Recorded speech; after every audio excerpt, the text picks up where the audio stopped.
Hello investors, आज का हमारा टॉपिक ऑफ डिस्कशन होगा AI versus the IT industry. AI is writing the code for humanity in this century. The dust is settling on the Paris AI Summit. Today, we are diving into a topic that's shaping our future artificial intelligence in India. इस topic को understand करने के लिए हमें 3 cases को समझना होगा, तो चलिए देखते हैं। फर्स्ट केस है कि दोनों एक्चुअली में करते क्या है। सेकंड केस है कि क्लैश आखिर कहाँ पर हो रहा है, दोनों में ऐसे कौन से केसेस है जहाँ पे दोनों का जो काम है वो एक दूसरे से क्लैश कर रहा है। और थर्ड है कि आखिर जीतेगा कौन और हारेगा कौन। तो let's discuss each of these. पहले हम डिस्कस करेंगे केस नंबर 1, तो जिसके लिए मैंने एग्जाम्पल के लिए एआई की तरफ से ओपन एआई चैट जीपीटी को लिया है, क्योंकि वो वेल नोन है, और हमारा टीसीएस ये भी बहुत वेल नोन है। तो हम समझेंगे कि मैंने कुछ पॉइंट्स मेंशन किए हैं कि एआई कहाँ पर है। ये कुछ basic points: automation, algo, decision making, innovation, IT services, business solution, custom software. अब एक एक एग्जांपल लेके समझते हैं डिटेल में, ताकि एक क्लियर अंडरस्टैंडिंग हो जाए कि एक्चुअली में दोनों क्या करते हैं। अब हम समझेंगे एग्जाम्पल के साथ। तो पहले हम स्टार्ट करते हैं टीसीएस के साथ। तो एग्जाम्पल हम लेंगे डी मार्ट का। डी मार्ट आया टीसीएस के पास कि मेरे को अपना ऑफलाइन स्टोर से एक ऑनलाइन ऐप बनानी है, एक वेबसाइट बनानी है, एक इन्वेंट्री मैनेजमेंट सिस्टम बनाना है, ऑर्डर लेने के लिए सिस्टम बनाना है, कस्टमर सपोर्ट सिस्टम बनाना है, और कोई पार्टनरशिप में चाहिए जो इसको रेगुलरली सारे सिस्टम्स को मेंटेन भी करेगा। यहाँ पर आता है टीसीएस का रोल, जो कि ये सारी सर्विसेज प्रोवाइड करता है जो भी उनको चाहिए। ये बेसिकली टीसीएस का बिजनेस मॉडल है, एक सिंपल एग्जांपल के लिए। अब हम आते हैं एआई पर। ओपन एआई सिर्फ एक एग्जांपल है, लेकिन मैं ब्रॉडली एआई की कैपेबिलिटीज पे डिस्कस करूंगा। तो बेसिकली हम वो पार्ट पे डिस्कस करेंगे जहाँ पे एआई का सबसे बड़ा इम्पैक्ट होगा आईटी इंडस्ट्री से क्लैश करने के पे। बाकी तो बहुत सारे यूजेस हैं। जैसे आज के टाइम में एआई यूज होता है ऑटोमेशन में, एल्गोरिदम जो आप यूट्यूब, अमेजोन कहीं पर भी वीडियोस देखते हो उसकी रिकमेंडेशन, बैंक्स में डेटा एनालिसिस के लिए, लोन्स देने के लिए, फ्रॉड डिटेक्शन के लिए, डिसीजन मेकिंग के लिए, हर जगह एआई यूज होता है। और एआई अभी एक डेवलपिंग फील्ड है जो कि हर चीज़ में यूज होगी, रिसर्च में, कोडिंग में, इनोवेशन में, हर चीज़ में एआई यूज होगा। आगे चल के एआई सॉफ्टवेयर डेवलपमेंट को ऑटोमेट करेगा, कॉम्प्लेक्स एल्गोरिदम्स लिखने में हेल्प करेगा, decision making, business strategies, basically every single field will be impacted by AI. अब हम समझते हैं कि ये दोनों फील्ड्स एक्चुअली, ये दोनों इंडस्ट्रीज आपस में क्लैश कहाँ पर करेंगी। अब हम केस नंबर 2 पर फोकस करेंगे कि क्लैश होने के चांसेस कहाँ पर हैं एआई और हमारी आईटी इंडस्ट्री के। तो मैंने कुछ पॉइंट्स मेंशन किए हैं, जैसे customer support, coding, consulting, research, innovation, app development, algo, data analysis, etcetera etcetera. Almost कोई इंडस्ट्री, कोई सेक्टर ऐसा नहीं होगा हमारी आईटी इंडस्ट्री का जहाँ पर एआई अभी ऑलरेडी स्टार्ट नहीं कर दिया है या तो स्टार्ट करने वाला है क्लैश करना। बेसिकली जैसे आप कस्टमर सपोर्ट को ले लो, वहाँ पर तो मेरे अकॉर्डिंग 80 to 95% काम सारा ऑटोमेट हो जाएगा। सिर्फ जो कॉम्प्लेक्स कंप्लेंट्स होंगी या कॉम्प्लेक्स सिचुएशन होगी जहाँ पे इमोशनल सपोर्ट चाहिए होगा, थोड़ा बहुत मॉनिटरिंग करने के लिए, एंड मोस्टली क्वालिटी चेक करने के लिए अभी भी ह्यूमन इंटरवेंशन की ज़रूरत होगी। बट सबसे बड़ा ऑटोमेटेड सेगमेंट यही रहेगा मेरे अकॉर्डिंग। उसके बाद इम्पैक्ट तो हर एक सेगमेंट में होगा। तो अब हम ये समझते हैं कि जब हर एक सेगमेंट में इम्पैक्ट होगा तो क्या ये एक बहुत बड़ा थ्रेट है, या ये किसी तरह से आईटी इंडस्ट्री की एक हेल्प कर सकता है। अब हम केस नंबर 2 पर फोकस करेंगे कि क्लैश होने के चांसेस कहाँ पर हैं एआई और हमारी आईटी इंडस्ट्री के। तो मैंने कुछ पॉइंट्स मेंशन किए हैं, जैसे customer support, coding, consulting, research, innovation, app development, algo, data analysis, etcetera etcetera. Almost कोई इंडस्ट्री, कोई सेक्टर ऐसा नहीं होगा हमारी आईटी इंडस्ट्री का जहाँ पर एआई अभी ऑलरेडी स्टार्ट नहीं कर दिया है या तो स्टार्ट करने वाला है क्लैश करना।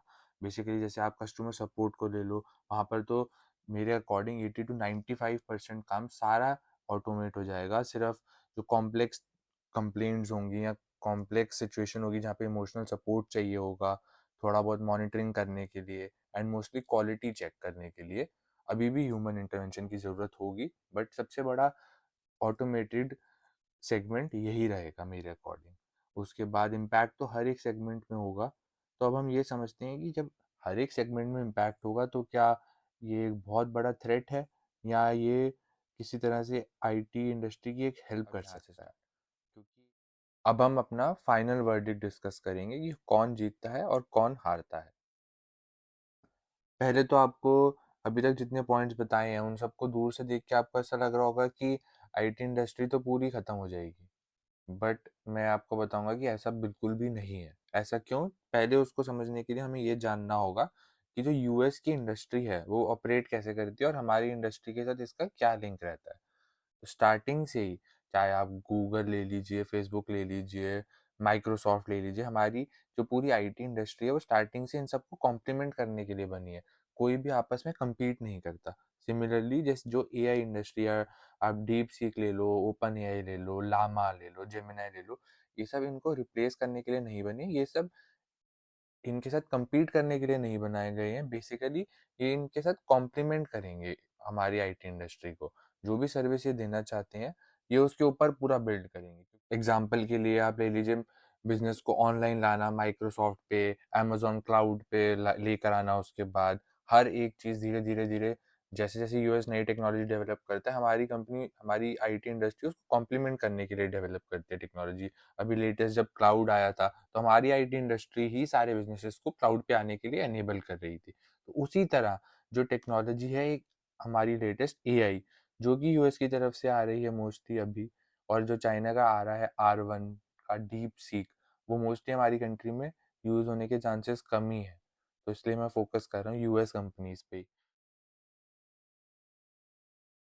अब जितने भी बिजनेस हैं, जो टीसीएस, एचसीएल और पूरे हमारी आईटी इंडस्ट्री से, इन्फोसिस जैसी कंपनी से जो सर्विसेज देते हैं और उनको एआई इंटीग्रेट करना होगा, तो वो कौन करेगा? वो टीसीएस जैसी कंपनीज करेंगी, इन्फोसिस जैसी कंपनीज करेंगी, एचसीएल टेक जैसी कंपनीज करेंगी। क्योंकि एआई एक बहुत ही कस्टमाइज्ड और एक पर्सनल लेवल पे इंटीग्रेट होने वाला है। हर एक कंपनी को पर्सनल लेवल पे डेटा देना होगा, उसको पूरा सिस्टम में इंटीग्रेट करना होगा, उसको मेंटेन करना होगा, चाहे वो किसी भी तरह का टास्क हो। हर एक चीज़ में इन्वॉल्वमेंट होगा। क्योंकि ऑलरेडी जो आईटी इंडस्ट्री है वो ऑलरेडी हर एक तरह की डिजिटल सर्विस प्रोवाइड कर रही है। तो एआई भी एक नेक्स्ट ग्रेजुअल एड ऑन ही होगा उसके अंदर। मेरे को ऐसे बिल्कुल भी नहीं लगता कि आईटी इंडस्ट्री एआई की वजह से खत्म होने वाली है। तो फिर इस टॉपिक का यूज क्या हुआ, कौन जीता? कोई भी, ऐसा लग रहा है दोनों ही जीत गए। इसलिए मैंने यहाँ पे ये वर्ड लिखा है, बिग ट्विस्ट। अब मैं आपको समझाता हूँ कि एक्चुअली प्रॉब्लम किसके लिए होने वाली है। अब मेरे पास जो एम्प्लॉयज हैं उनके लिए तो थोड़ी सी बैड न्यूज़ है, लेकिन इन्वेस्टर्स के लिए, आईटी इंडस्ट्री के लिए बहुत गुड न्यूज़ है कि आईटी इंडस्ट्री हमेशा यूएस की इंडस्ट्री, एआई को कॉम्प्लीमेंट करने के लिए बना है। हर एक जगह पे, चाहे वो कोई भी आप डिपार्टमेंट ले लीजिए, एल्गोरिदम डेवलपमेंट, किसी भी चीज़ के लिए हमारा जो डिपार्टमेंट है, आईटी डिपार्टमेंट, यही उसको पर्सनलाइज लेवल पे हर एक कंपनी के डेटा के साथ इंटीग्रेट करेगा, सपोर्ट देगा, क्वालिटी चेक करेगा। हर एक चीज़ साइड बाय साइड बेसिस पे होगी। तो नुकसान इसमें होगा एम्प्लॉयज का। बेसिकली इसमें इशू क्या होगा कि कंपनीज, टीसीएस, इन्फोसिस जैसी बहुत कम लोगों से ज्यादा काम करा पाएंगी। एआई एक बहुत प्रोडक्टिविटी आपकी बढ़ा देगा। जो ग्रंट वर्क होता है, जो भी रिपीटेटिव टास्क होता है, वो सब करना अब एआई के ऊपर आ जाएगा। तो एक बहुत बड़ा एड ऑन मिल जाएगा। इन कंपनीज के मार्जिन इंप्रूव हो जाएंगे, इनको ज्यादा प्रॉफिट मिलेगा, इनका जो टर्नओवर टाइम है वो बहुत छोटा हो जाएगा। और जो क्लाइंट्स को सोल्यूशन देने हैं, इससे क्लाइंट्स का भी फायदा होगा। उनको कॉस्ट कम पड़ेगी, उनका टर्न अराउंड टाइम्स और भी कम हो जाएगा। तो इससे विन विन सिचुएशन होगी, एआई के लिए भी, क्लाइंट्स के लिए भी, और आईटी इंडस्ट्री के लिए भी। सिर्फ एम्प्लॉयज का इशू होगा, क्योंकि जो एक एक एम्प्लॉय होगा वो एटलीस्ट 10 to 20 एम्प्लॉयज के बराबर लेवल पे आकर काम करेगा। जो ऑर्डिनरी काम करते हैं उनको एक प्रॉब्लम आने वाली है।